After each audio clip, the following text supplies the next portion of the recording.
Alors sur la commune d'Opter, il y a eu la création de la réserve de la Haute-Touche. Le premier directeur était M. Nouvel, et M. Nouvel en avait fait un établissement qui devait recevoir toutes les espèces de cervidés. Bref, un jour, le président de la République démocratique de Pologne donne au président de la République française, M. Giscard d'Estaing, un couple de bisons.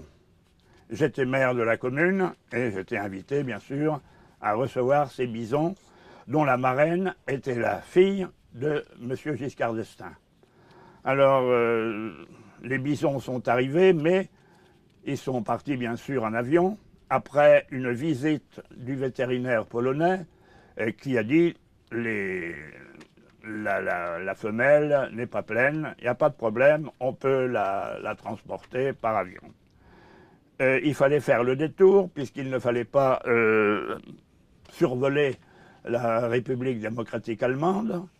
Et quand c'est arrivé en France, à la Haute-Touche, le vétérinaire français a ausculté la bisonne, et évidemment, il a lui aussi trouvé que la bisonne n'attendait pas de petits.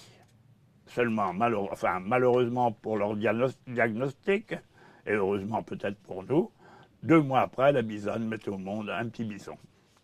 Alors, elle était d'ailleurs très agressive, hein, mais elle était bien rembarrée derrière des fils de fer, n'est-ce pas, d'un diamètre très important, et il fallait qu'elle passe aussi par-dessus un fossé qui était aussi profond. Mais elle était très agressive, il fallait faire très attention. Le mâle était gentil. Hein.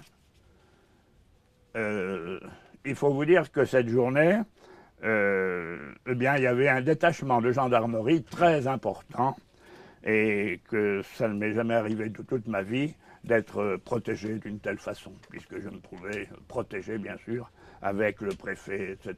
Hein.